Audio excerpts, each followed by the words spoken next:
Buka rekaman CCTV, Arif Rahman Arifin kaget dan gemetar saat tahu Brigadir J terlihat masih hidup. Jaksa penuntut umum menyampaikan bahwa terdakwa Arif Rahman Arifin kaget saat tahu Brigadir Nofriansah Yosua Huta Barat atau Brigadir J meninggal bukan karena tembak-menembak.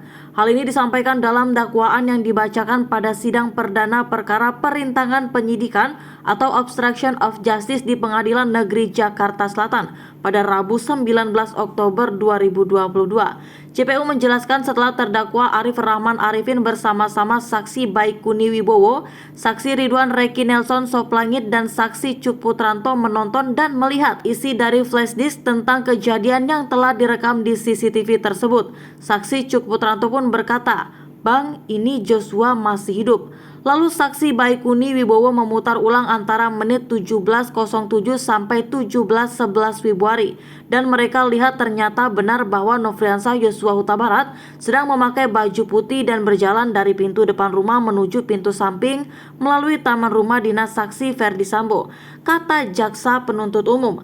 Melihat keadaan sebenarnya terkait keberadaan Nofriansah Yosua Huta Barat yang masih hidup, mereka kaget.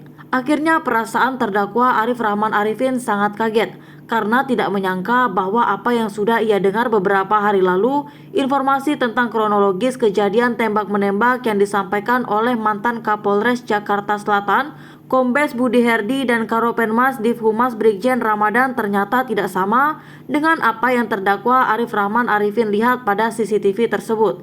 Jelas jaksa penuntut umum. Apa yang ia lihat itu juga tidak sama dengan apa yang disampaikan saksi Ferdi Sambo terkait meninggalnya Nofriansah Yosua Huta Barat yang disebut terjadi karena tembak-menembak dengan Richard Eliezer Pudiang Lumiu atau Baradae sebelum Ferdi Sambo datang ke rumah dinas Duren 3. Yang akhirnya terdakwa Arif Rahman Arifin keluar dari rumah saksi Ridwan Reki Nelson Soplangit dan langsung menghubungi saksi Hendra Kurniawan dengan menggunakan WhatsApp call untuk meminta arahan dan petunjuk, di mana saksi Hendra Kurniawan selaku senior atau atasannya langsung dan juga merupakan bagian tim khusus yang menangani peristiwa tembak-menembak di Komplek Perumahan Polri Duren 3. Papar jaksa penuntut umum. Lalu terdakwa Arif Rahman Arifin melaporkan dengan sebenarnya terkait fakta dari rekaman CCTV tersebut, di mana keadaan sebenarnya masih terlihat Nofriansah Yosua Huta Barat sedang berjalan dari pintu samping garasi rumah menuju samping melalui taman rumah setelah saksi Ferdi Sambo sampai di rumah dinasnya. Mendengar suara terdakwa Arif Rahman Arifin melalui telepon gemetar dan takut, lalu saksi Hendra Kurniawan menenangkannya dan meminta agar pada kesempatan pertama ini terdakwa Arif Rahman Arifin dan saksi Hendra Kurniawan menghadap saksi Ferdi Sambo. Pungkas jaksa penuntut umum. Selain Arif Rahman Arifin, sidang terkait perkara obstruction of justice juga mengagendakan 5 terdakwa lainnya, yakni terdakwa Hendra Kurniawan, Agus Nupatria, Irfan Widianto, Baikuni, serta Cuk Putranto. Terdakwa Hendra Kurniawan dan Agus Nupatria telah menjalani sidang perdana dengan agenda pembacaan dakwaan, sedangkan 3 terdakwa lainnya akan menjalani sidang pada sesi kedua pada hari ini. Sebelumnya, sidang perdana kasus pembunuhan berencana terhadap Brigadir J juga telah digelar pada Senin 17 Oktober 2022 yang mengagendakan pembacaan dakwaan untuk tersangka Ferdi Sambo dan istrinya, Putri Chandrawati, serta ajudan mereka Bribka Riki Rizal dan asisten rumah tangga Kuat Ma'ruf.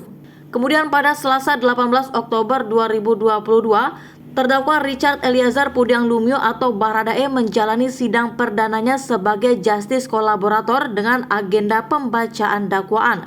Dalam berkas dakwaan tersebut, Ferdi Sambo, Putri Chandrawati, Bribka Riki Rizal, Kuat Ma'ruf dan Baradae disangkakan melanggar pasal 340 KUHP Subsider, pasal 338 KUHP, junto pasal 55 ayat 1 ke 1 KUHP, junto pasal 56 ke 1 KUHP. Sedangkan untuk kasus obstruction of justice, Ferdi Sambo, Brigjen Hendra Kurniawan, Kombes Agus Nupatria, Kompol Baikuni Wibowo, AKBP Arif Rahman, Kompol Cuk Putranto dan AKP Irfan Widianto dijerat pasal 49, junto pasal 33 dan atau pasal 48 ayat 1, junto pasal 32 ayat 1 nomor 19 tahun 2016 Undang-Undang ITE. Mereka juga disangkakan melanggar pasal 55 ayat 1 dan atau pasal 221 ayat 1 kedua dan atau pasal 233 KUHP.